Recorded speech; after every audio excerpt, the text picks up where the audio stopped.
Okay, Matt and Josh, you saw comics. Marvel, we're gonna do a review.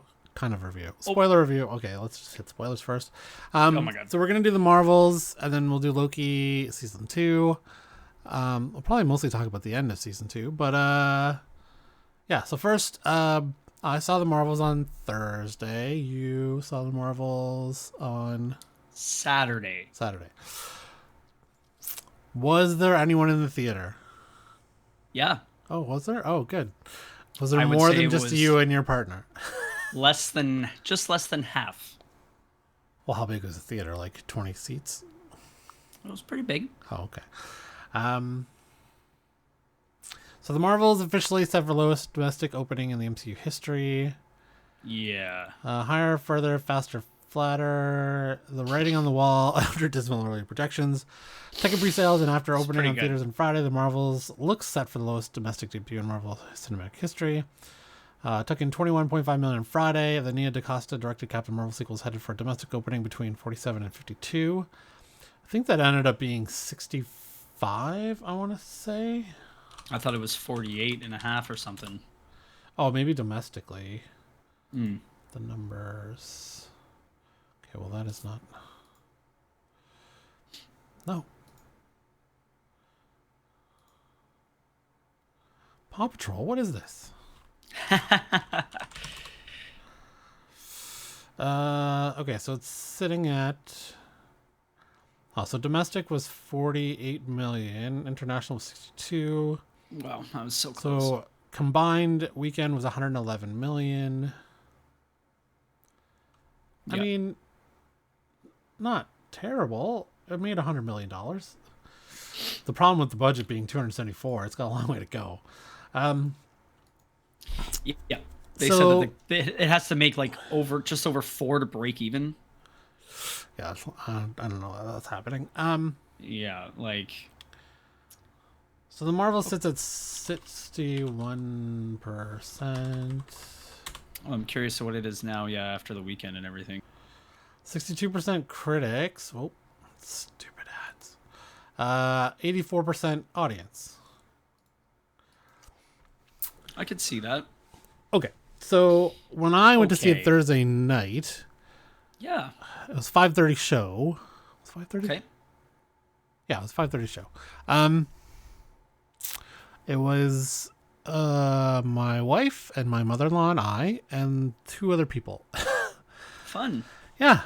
So they were quiet, which is great. I love an empty theater because people are quiet. What do I think about the movie? I enjoyed it. I liked that it was short. Hmm. Not because I wasn't enjoying it, but I liked, it was a fun, breezy movie, light, like, not too heavy emotionally. Did it feel long to you? No, not at all. I actually kind of thinking back of some of the, I know some people really hated the musical gimmick. I actually would have liked to see that go on longer.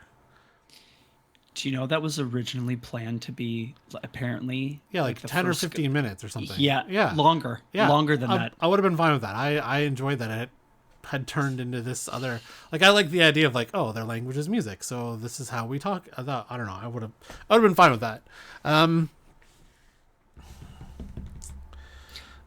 think if they explored that a little bit better, Yeah, and her life there and like her marriage to the like prince all that, and yeah, all that stuff or whatever, like if we there could have been something emotional there and it yeah. didn't feel like it. No. Also, like it, the idea was cool. Like, oh, it's a planet only in song, and it's like, okay, I didn't get that vibe until you know what I mean. Like they started singing. Like there was nothing to do with music really around. Like everyone was playing huts and stuff Yeah. and whatever. You know what I mean? Like all of a Yeah. sudden they're dancing around Bollywood style. Yeah. I Yeah. was kind of like, I I don't know. I didn't buy it, and then they continued, and I'm like, okay, like okay, and then yeah. Also, the singing felt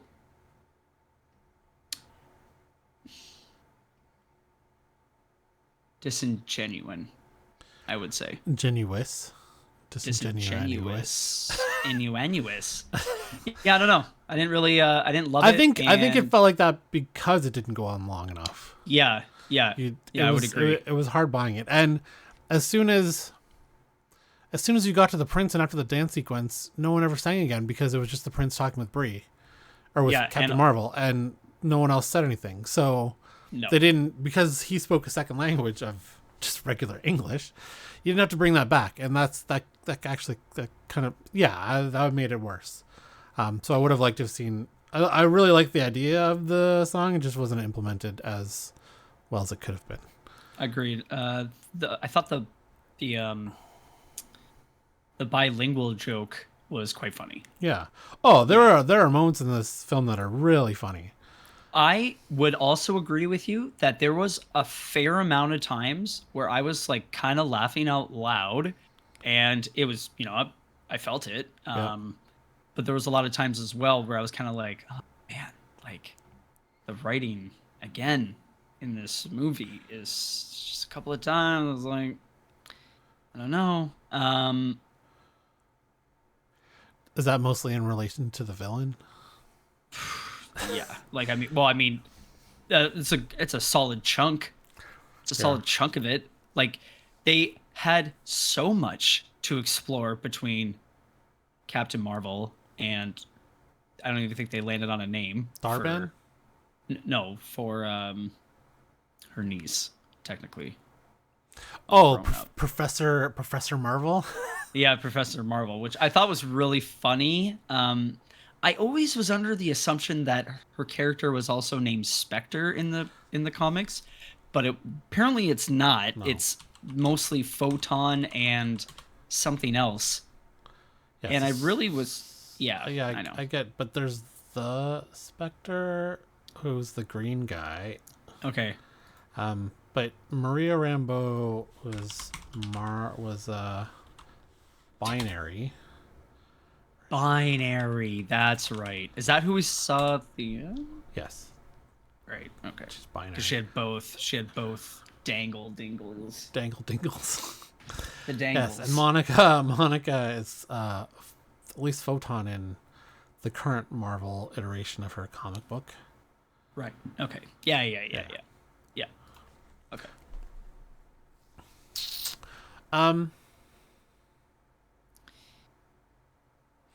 So the chemistry between thing was really funny, by the way. Oh, anyone who doesn't like that scene has no heart. Somebody complained on. That was amazing. I thought it was quite a funny sequence of scenes, but I feel the way that it was they came about it was kind of dumb. What do you mean? They didn't have enough. There's an egg here. No, there's an egg here. What is this? Oh yeah. You know what? Kate figured that out almost immediately that it was flirking eggs. The funniest part about that whole thing was, I think, what was it? Fury picked one up halfway through the movie, and he's like, "Are we even gonna try to figure this out?" In here, and then because the two scientists were looking at it. Yeah, I thought that was quite funny. But I just didn't. Yeah, I feel like it was again written very. Whatever. Well, we know that a lot was chopped. It had been recut heavily, which led to some of the bad, writing. Let the Firkins eat you. That was funny. Yeah. Oh, yeah. It was fantastic, and the song to go with it. Yeah. So the chemistry between the three is great. There was only one scene that I thought wasn't really well acted, was Captain Marvel explaining the Hela situation to them about why she didn't go. Yeah. I don't know. Maybe it's just her the way she's carrying the character, but it didn't really seem like there was a whole lot of emotion there about ruining a planet. Other than that, I was fine with the chemistry was great between all three of them. Aman Vellani is a delight and now a national treasure for Canada. So good, dude. Her family is still fucking hilarious. There was one cringy line from the dad at the very beginning And I'm like, oh yeah, right. I'm surprised he's that still in this movie. Yeah, I was gonna say I was very surprised that they kind of showcased him as well. And I'm trying to remember the line because I remember Well, hearing it. he asked if Captain Marvel was pressuring her. That's what it was. I'm like, oh, pressuring her. Oh no, That's no. what it was. That's I'm what it surprised was. he And didn't change this line in oh, ADP. oh, not good, not good. Obviously, they filmed the entire chunks before those allegations came out. Yeah. The brother's hilarious. I like the brother a lot. So funny. If Dude. they're gonna carry on with Miss Marvel and they have to get rid of the dad, the brother can carry the comedy. Like he's and between the mother and him, that's fine. Yep.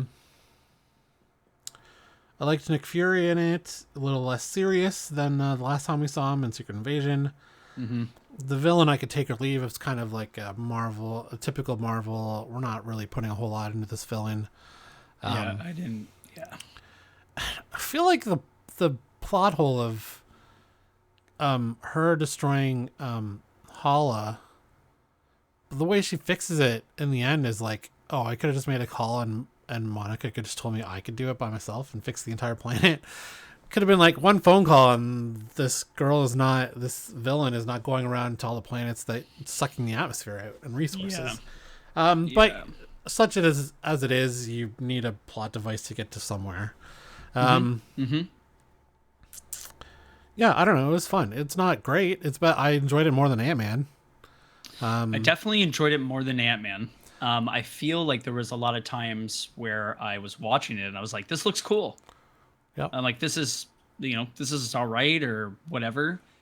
Couple of times they were flying around. I was kind of like, meh. I didn't really notice it that much, although I was on a smaller screen. So maybe on a big screen I watched it in Ultra AVX. Oh yeah, you're on a 30-foot screen. Yeah, I was on a small screen, so I didn't notice it as much. But again, the cosmic shit was cool. It looked cool. I loved how they did Photon's powers. And I liked how they talked about the powers. Like it was cool. That was cool. Mm-hmm. And the fight montage of them figuring out how their power that was fun. That was really cool. The fights were good. Yeah. Yeah, I don't know. It's a popcorn movie. It's not. There's nothing serious about it. It makes you laugh. You don't have to be too invested in it, and I don't know. It was fun. I understand why it has an audience score of 84. And I also understand why it's not making $1 billion at the box office. But I think one of the main issue is that if you did not see WandaVision or Miss Marvel, like you're a little bit at a loss. Yeah, even though they explain it. Kevin Smith talked about that this week. Is like, how do you not call it Captain Marvel 2 or Captain Marvel the Marvels, or like take that $1 billion name that you already have, and while yes it was well positioned between Endgame and Infinity War, and like use the name as marketable. You already have a built-in audience, why didn't you do that? Yeah, so originally, I mean, if I don't quote me on this, and I don't know for sure, but I remember looking at the original timeline when they started doing new movies. Yeah. And it was called Captain Marvel 2 at one point. It was Captain Marvel 2 at the very beginning. Yeah. And that was still during the time that it was like, I think it might have been in theaters still when they released. Oh, I think they did that at Comic-Con one year when they released. I can't remember. It might have been with the Inhumans on there too. Yep. And after the reception of the first movie, yeah, and that they didn't, I thought Brie Larson did good. She didn't act, it wasn't amazing. It wasn't an portrayal of acting, but in the first one, you mean? Yeah, it was all right, and it was enough. I thought personally enough to like have another movie where she has an adventure and interacts with other people. And I think what happened was Disney freaked the fuck out, and they were like, "Oh fuck, she can't helm another movie. We can't have her as the face of another movie." And I feel like as soon as that decision was made, they were like, "Oh, let's change it. Like, we'll change it to the Marvels. It'll be like a team movie." Are you saying the Trolls won on that? I don't think they won. They got Marvel to flinch. I think they flinched. I think Yeah. what happened was they had the opportunity to do this, and instead of it, like, let's be real, this whole movie could have been like 1/4 of another movie. Like them coming together, like the montage, why, like a different villain, you know what I mean? Like Yeah. this could have been 30 minutes of a 2-hour movie that had to deal with Darman. Captain Marvel. Oh, sorry, yeah, Captain yeah. Marvel and Darman, Yeah. or whatever. Yeah. This could have been the Like- the opening villain you get out of the way real quick as you lead into the story of the actual villain in the movie. Sure. Yeah. Okay. But there's just, I feel like that's what happened, and then they focus more on the team aspect, which is fun, which is great. But again, once, how many scenes did Monica Rambeau have alone with people that she cared about, other than Carol? Well, she had a couple scenes with Fury. Yeah, they were okay. That was kind of it. I mean, she had a scene with Miss Marvel's parents. Yeah, that was all right too. But, It just, you know what I mean? Like you didn't feel that emotional connection, I guess, because they didn't really give her a chance. I think. Oh, they gave her a chance at the end, though. Holy fuck. Yeah. So. Let's talk about it. Let's talk about it. Well, first, let's talk about the pre-credits scene at the end. You don't know what I'm talking about, do you? Pre-credit. So at the end of the movie, they all win. Captain Marvel is off trying to figure out how to find Monica after she gets left behind in a different universe. Right. We cut to a scene of Pizza Dog being thrown a slice of pizza from Kate Bishop, who walks into the apartment. Sorry. Yes. And we have Miss Marvel almost quoting Nick Fury when he recruited the Avengers, Tony Stark, saying she's putting together a team and that she would like Kate Bishop to join. I did like that line where Kate's like, "Yeah, I'm 23. I'm not not a kid." It was good. Yeah, That one got me. I laughed. Yeah, so that's the tease for Young Avengers, where by the time they come around, they won't be young anymore. So maybe they just call them the New Avengers. Might be. And then we get a scene where Monica wakes up in a hospital bed. She turns around, and her mother, with a giant scar on her head. Did you notice that? Yeah. Yeah. Sitting beside her, and she's like, "Oh, mom, I can't believe it's you." And Maria has no idea what she's talking about. Mm-hmm. And then, so was this spoiled for you before you saw it? You had no idea. Okay. At what point did you? I was the voice, right? Because you see him walk by first in blue, and you don't know what it is. Yeah. And then you hear the voice, and I audibly yelled, "What the fuck?" I was like, holy shit, they did it. Because there was rumor, right? Remember? There was rumor. They were fucking shopping around I didn't remember any of that going in. Okay, well, we talked about it. Yeah, I'm sure we did. I just didn't think we of it at that we moment. did. We 100% talked about it. Dude, So for everyone who doesn't care about spoilers, Kelsey Grammer reprises his role as the Beast from the X-Men Fox universe. Yes. Yeah.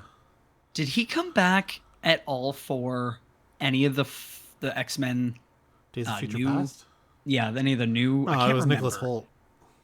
I know, Right. But I meant like I didn't know if he came, like Kelsey Grammer came back as one of the older X-Men in any of the timelines. I couldn't remember. I don't think he did. Right? I've never seen Dark was Phoenix, but I didn't either, but I remember don't him think he's in being it. in Days of Future Past when they went back and forth. Right. I don't remember him being in it. Yeah. So, I think with that being Last Stand said, was his. yeah.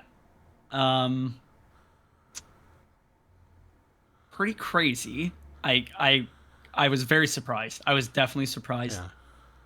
CGI looked okay. Oh, I said this to Kate on the way home. I'm like, you know what? It's been 20 years, and the suit looked better on him than the CGI. 100%. From Last Stand. 100%. Yeah, but I can understand when they shot it. He just was doing a voiceover. Why would he want to get up in 20 hours of makeup just for 2 shots? Apparently the rumor is right now swirling that they put him in like late. I wouldn't say last minute, but it was a rush. Well, they probably did it to keep it secret. Well, not only that, but give something for moviegoers to talk about as well, right? That's you're walking out of there, you're talking about they were Miss always Marvel's have performance, some sort of end credit scene to push it forward. But. Of course, whatever. But at the same time, I feel like other than talking about, it looked cool, sounded cool, Miss Marvel was cool in it. Yeah. She was my favorite part probably. I hope there's a Miss Marvel season 2, or Nick Fury. Soon. Nick Fury was good in it. I thought all of his lines were funny and all that stuff. What the hell was I gonna say? The scarf scene. Didn't overly enjoy that. Oh, or gave Miss Marvel a scarf to hit people with. Yeah, so I mean, it's fine. I understand that it's a comic book movie. It's her scarf. You don't know what the scarf was made of. Maybe it was made of. Well, that's the thing. It's like I don't know if there's any logistics about the scarf. I thought the scarf was just like a thing, like an accessory. I didn't know it was like it was made of cotton. She could do stuff with it. Yeah. Even if she can do stuff with it and like does crazy wraparoundy pull stuff and like whatever. Wait, did she keep the scarf? It's a scarf, and she was like hitting dudes. Yeah, like, but I didn't even care about that because I knew she couldn't use her powers. Yeah, but the guy was like, "Use your scarf," and she's like, "Okay," and like immediately hits a guy. The guy has a gun or whatever. He goes flying, dude, and I'm just like, what the fuck? Well, maybe it's a super powered scarf. Okay, well, I don't care about that. Anyway, I honestly don't care. It threw me so off. I was playing. Nitpick. I was watching, and it definitely threw me off. I was like, "The fuck is it?" Okay, so anyway, the end credit scene, rush job, and yeah.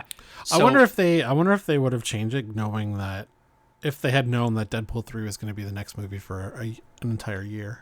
Possibly. I mean, that definitely is a possibility. I also don't put much. I'm not putting much credence into this. I think we said last time we talked of the MCU being dead or superhero fatigue, because that Deadpool 3 is going to make $1 billion. I think it will probably. And since it's the only thing coming out, then you get a break, and Guardians made what $850 million, like for a good reason. It depends on the writing and whether it's a good movie or not, for the most part. Sorry. So the end credit scene, I just want to think about what was said, which was Charles wants an update. Charles wants an update, which means he's alive in this universe. Yeah. So it's not the universe we know it's not Wanda the Illuminati. pruned. Yeah. It's not, whatever. And I don't remember, kind of where that X behind him is straight out of the Fox movies. Straight out of Fox stores. It's yeah, like that was Cerebro. which was crazy. So, are we at like an early Fox universe? Is this the universe that they pull Fox characters out of in Deadpool? There's so many things, and that also brings me to a question. You know what? About Whoa, wait! I just got an idea. What if they send the X-Men with Monica back through the tear somehow to bring her back to her universe and get stuck, and that's how the X-Men, some of the X-Men end up in that universe. I don't know. Anyways. Spicy. I like that. I like that. I like that idea. I've always been a big champion of the snap energy creating mutants. Yeah. But I mean, that's just me. Hopefully they still stick with that. But Okay, see. so out of 10, what would you give it? You can do decimal points to a 10th. Okay. I was gonna say 6, but now that I can do decimal points, I will do 6.2. Can't even round that up. It's rounding down, you son of a bitch. I actually would give it a lot higher. I would give it a 7.8. Oh, Yeah, it was fun. It wasn't fantastic, but it was fun. I'll say 6.5. I rounded up. Okay. Last thing to talk about in this little video is Loki season 2 ended on Thursday. Yes, Thursday. Yeah. Quite possibly the best thing Marvel's the best thing Marvel's done on television, anyways, in a TV format. Yeah. Agreed. It was good. It was good. So, how do I talk about this? Tough. Not that there's no way.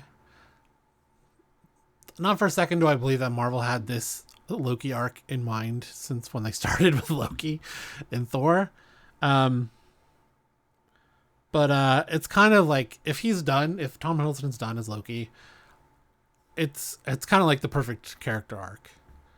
You know, he's a villain, he's an anti-hero, he redeems himself, and he makes the ultimate sacrifice. I mean, he's not dead, but he's kind of stuck until he figures a way to do it without him holding it. But you know, he fulfilled his glorious purpose by saving everyone.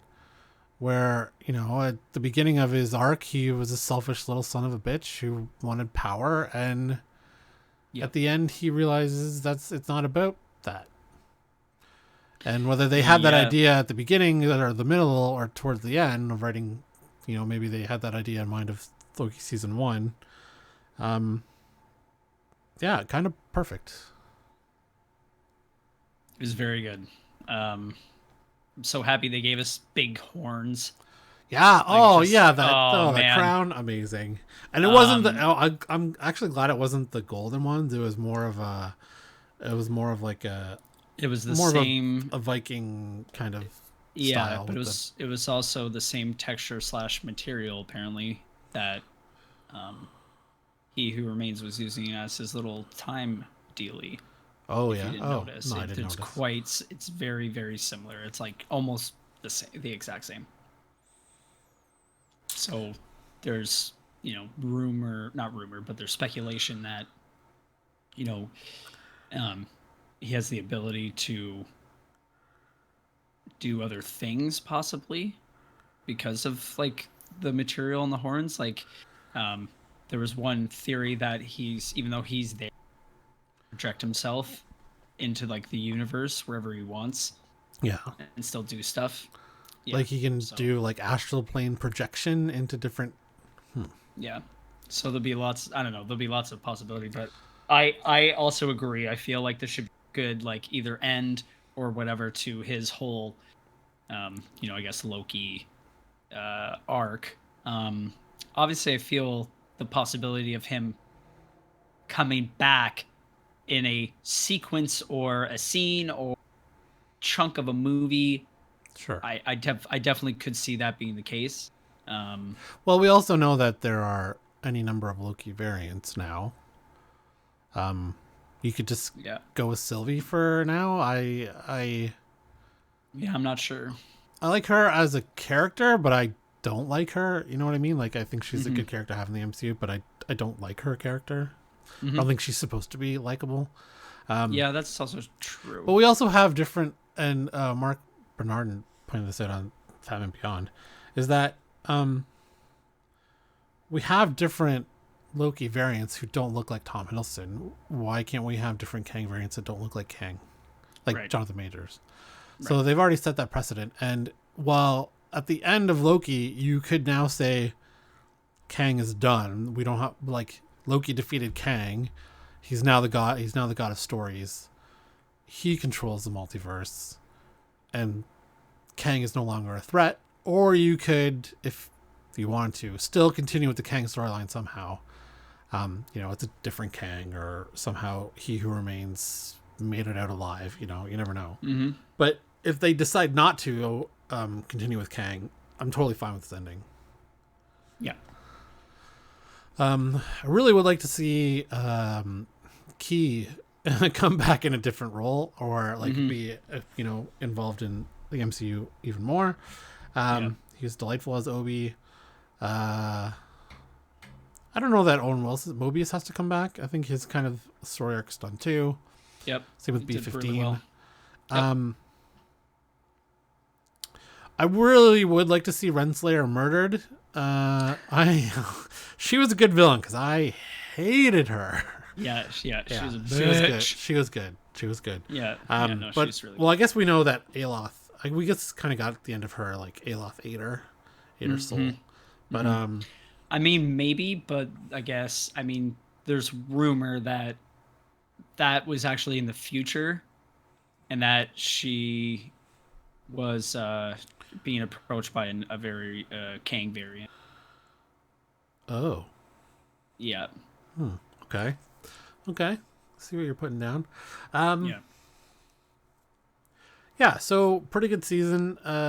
Very good season. I saw some people say, like, why did you need 12 episodes to get to this end of this arc? But the journey was the point. Like, Loki had to go through all that to realize. If he had just done episode 6 at the end of season 1 and made that episode 7, like, it wouldn't have meant nearly as much. We needed 90 hair flips. Dude, there has to be a YouTuber out there that has put all the hair flips versus all the how many counts, the superhero drops of Scarlett Johansson as Black Widow, and see which one, like the hair flip. I'm gonna look it up later. There's got to be, there's somebody is counted. Yeah, I don't know. Like, well, I guess Echo is next in January. For live action, What If is December.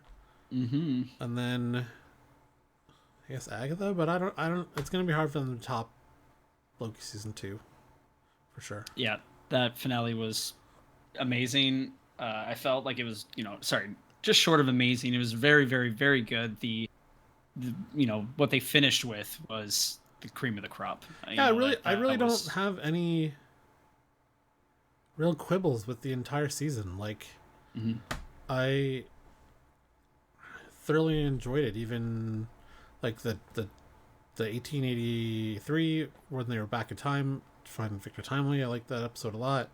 Yeah. I don't know. It was just a really good season with a perfect ending. Okay, let us know what you thought in the comments, because I'm sure people had opinions about either or. And people have opinions. Nope, we're the only ones. Okay. Thanks, and take it easy.